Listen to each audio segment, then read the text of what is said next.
រឿងមីជាស្រីកាលពីព្រេងនាយមានបុរសម្នាក់មានប្រពន្ធនៅជាមួយគ្នាតែពុំមានកូនលុះយូរទៅប្រពន្ធនោះមានសហាយនាំមកដេកក្នុងផ្ទះតែសព្វថ្ងៃមួយប្តីទៅជីកដំឡូងក្នុងព្រៃដល់ថ្ងៃក្តៅចូលទៅអាស្រ័យនៅខ្ទមអ្នកតាមួយប្រពន្ធរៀបចំអីវ៉ាន់ទៅបន់អ្នកតានោះឲ្យទៅធ្វើប្តីឲ្យស្លាប់និងយកសហាយធ្វើប្តីរៀបស្រេចហើយក៏យកអីវ៉ាន់នោះដើរចូលទៅក្នុងខ្ទមអ្នកតានោះប្តីឃើញប្រពន្ធដើរចូលទៅខ្ទមអ្នកតាក៏នឹកឆ្ងល់ថាប្រពន្ធអញវាមករកអ្វីក្នុងខ្ទមអ្នកតានេះគិតហើយក៏ចូលទៅពួនក្រោយខ្ទមអ្នកតាលបស្ដាប់ប្រពន្ធឯប្រពន្ធក៏ចូលទៅអុជធូបទៀនហើយបន់អ្នកតាថាខ្ញុំមិនចង់យកប្តីខ្ញុំទេខ្ញុំយកប្តីទៀតសូមអ្នកតាកាច់ប្តីខ្ញុំឲ្យស្លាប់ទៅខ្ញុំនឹងថ្វាយជ្រូកមួយប្តីឮដូច្នោះក៏ឆ្លើយឡើងពីក្រោយខ្នងអ្នកតាបើនាងមានសហាយហើយបើចង់ឲ្យកាច់ប្តីនាងឯងឲ្យស្លាប់នោះងាយទេវិលទៅផ្ទះវិញត្រូវរកមន្តក្រាបទាំងមេទាំងពងមួយសម្បុកស្ងោឲ្យប្តីនាងឯងស៊ីទៅវាស្លាប់ហើយមេនោះឮដូច្នោះស្មានថាអ្នកតាបង្គាប់ក៏ប្រញាប់វិលមកផ្ទះវិញរកទិញបានមេមន្តក្រាបមួយសម្បុកស្ងោទុកឲ្យប្តីស៊ីដើម្បីនឹងឲ្យស្លាប់ហើយនឹងបានយកសហាយលុះដល់ប្រឡប់ប្តីមកពីជីកដំឡូងដល់ផ្ទះហើយសួរថាគេអើយបានអីស៊ីបាយមេនោះឆ្លើយថាខ្ញុំបានមេមន្តនឹងពងមន្តក្រាបមួយសម្បុកស្ងោទុកឲ្យអ្នកប្តីថារៀបបាយមកស៊ីប្រពន្ធក៏លើកបាយព្រមទាំងមេនឹងពងមន្តក្រាបមកឲ្យប្តីស៊ីប្តីស៊ីអស់ហើយធ្វើជាឈឺដេកធ្ងោហឺមេនោះអណាគិតស្មានថាប្តីឈឺមែនត្រូវនឹងពាក្យអ្នកតាបង្គាប់ហើយត្បិតលឺធ្ងោឯប្តីក៏ធ្វើជាដេកទៅមេនោះគិតស្មានថាប្តីស្លាប់ក៏បើកទ្វារនាំយកសហាយចូលទៅដេកជាមួយអ្នកទាំងពីរកំពុងតែនិយាយគ្នាប្តីក៏ក្រោកឡើងអង្គុយហើយហៅប្រពន្ធមកប្រាប់ថារងាណាស់ឯប្រុសសហាយឃើញប្តីមេនោះក្រោកឡើងអង្គុយដូច្នោះស្ទុះរត់ពុំទាន់ក៏ចូលទៅពួនក្នុងពាងនៅខាងដំណេកសំងំចាំប្តីនោះដេកខ្លួននឹងចេញពីពាងទៅដេកនឹងមេនោះទៀតប្តីបានឃើញតែធ្វើជាមិនឃើញប្រាប់ប្រពន្ធថារងាណាស់ឯងដាំទឹកឲ្យគ្នាងូតបន្តិចនឹងស្លាប់មេនោះឮថាចង់ស្លាប់ដូច្នោះអណាស់ត្បិតត្រូវនឹងពាក្យដែលត្រូវបន់អ្នកតា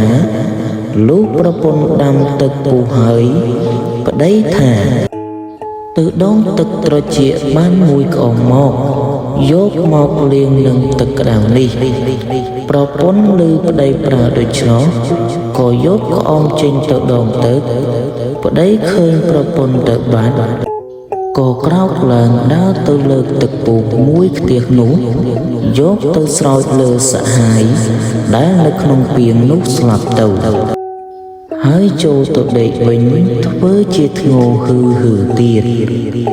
មេនោះវិលពីដងទឹកមកវិញមើលទៅឃើញសហាយត្រូវទឹកក្តៅរួញសរសៃដូចគេដកចេញពីពាងមកក៏អោនខ្សឹបថាថ្វីក៏មិនអោនទៅវាមិនទាន់ទេ ឯ អានោះឆ្ងក់ដដែលមេនោះយកដៃទៅចាប់ជ្រមុជទៅត្រូវស្លឹកត្រចៀករលេះជ្រុះទាំងសក់មើលបានដឹងថាជាប្តីស្រោចទឹកក្តៅស្លាប់សាហាយទៅហើយក៏ពុំស្ដីយកគម្របពាងមកប្រប់ហើយយកទឹកឲ្យប្តីងូតឯប្តីក៏មិនស្ដីទឹកក៏មិនងូតប្រាប់ប្រពន្ធថាអញគ្រាន់បើហើយក៏ហៅប្រពន្ធចូលទៅដេកទៅ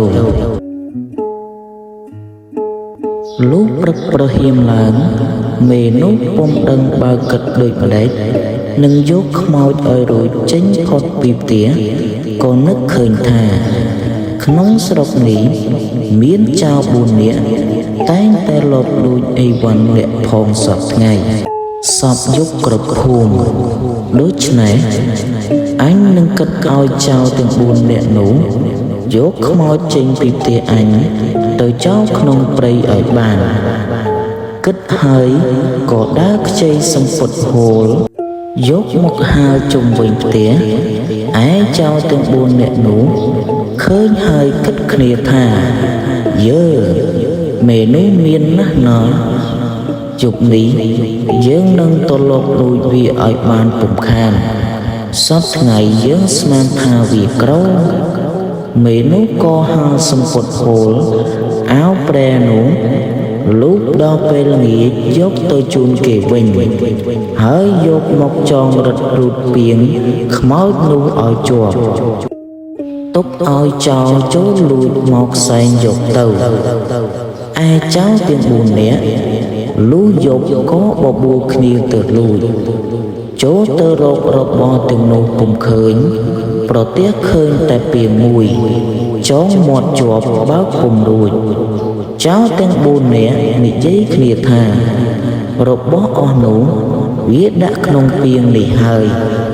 បើដូច្នេះយើងត្រូវសែងពីងនេះហើយថាក៏នាំគ្នាសែងពីងនេះទៅដល់ព្រៃល្ងាចក៏ស្រាយលូកមើលអាមួយវាលូកដៃទៅត្រូវសក់ថាវើយសូតដកដៃចេញអាមួយលូកដៃទៅត្រូវស្លឹកត្រចៀកត្រូវភ្នែកច្រមុះស្រែកថាវើយខ្មោចទេអាមួយមិនជឿលូកដៃទៀតត្រូវដើមទ្រូងដឹងថាខ្មោចមែនក៏ស្ទុះរត់ចោលហើយខឹងណាស់ថាត្បិតមេនោះបញ្ឆោតឲ្យសែងខ្មោចចោលបាន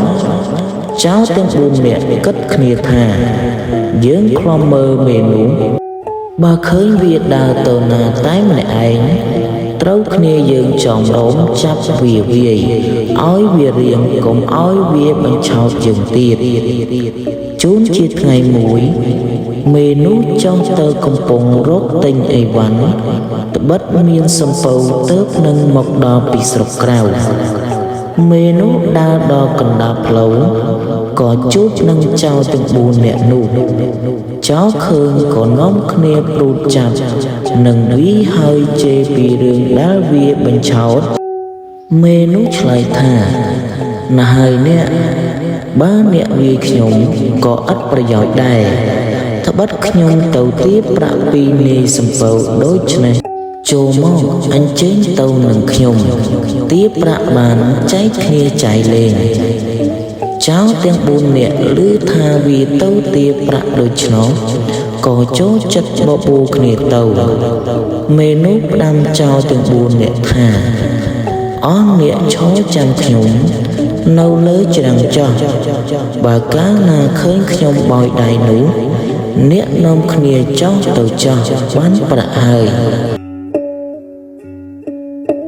មេនោះនិយាយផ្ដាំចោលទាំង4នាក់ហើយក៏ចុះទៅសំពៅនិយាយនឹងនាយសំពៅលក់ចោលទាំង4នាក់វាថាចោលនោះជាខ្ញុំរបស់វាហើយចង្អុលបង្ហាញនាយសំពៅថានោះណវាទាំង4នាក់បើវាចុះមកខ្ញុំឡើងទៅលើគោកសូមអ្នកចាប់ដាក់ច្រវាក់វាឲ្យជាប់ទៅកុំឲ្យវារត់បាននាយសំពៅព្រមហើយសួរថា ខ្ញុំនាងឯងទាំង4នាក់លក់ថ្លៃប៉ុន្មានមេនោះឆ្លើយថាម្នាក់ថ្លៃ2ណែនអ្នកសំពៅឲ្យ1ណែនកន្លះវាក៏ព្រមលក់ហើយចេញមកក្រៅបក់ដៃហៅចោលទាំង4នាក់ចោលទាំង4នាក់គិតស្មានថាវាហៅឲ្យទៅយកប្រាក់ក៏នាំគ្នាចោះទៅដល់ហើយស្រាប់តែនាយសំពៅប្រើមនុស្សឲ្យដាក់ច្រវាក់នៅបាតសំពៅទាំងអស់គ្នាមេនោះក៏យកប្រាក់ឡើងមកបាត់បានប្រាក់ហើយមេនោះដើរវិលមកផ្ទះវិញដល់កណ្ដាលផ្លូវជួនជាយប់ពុំហ៊ានដើរទៅទៀតក៏ឡើងទៅដេកលើដើមឈើមួយនៅប្រយោជន៍ផ្លូវនោះ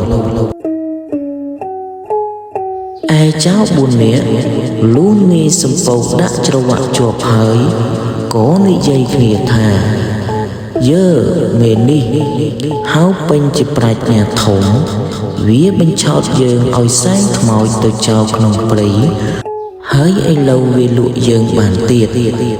ចោលទាំង4នាក់ខឹងណាស់កាច់ច្រវាក់បាក់រត់ចេញពីសំពៅដើរឡើងមកលើគោករត់មកទាំងយប់នោះជួនជាយប់យូរណាស់ក៏នាំគ្នាឡើងទៅដេកលើដើមឈើធំដែលមេនោះដេកចៅ3នាក់ឡើងទៅដេកលើមេឃដោយខ្លួនពីរគ្នាចៅម្នាក់ឡើងទៅក៏ជួបនាងនោះនៅលើចុងឈើអាចៅនោះថាហងឯងស្លាប់ហើយម្ដងនេះហងឯងធ្លាប់បញ្ឆោតយើងឥឡូវហងឯងរត់ចុះបើរួចរឿងមាយាស្រីក៏ចប់ត្រឹមនេះ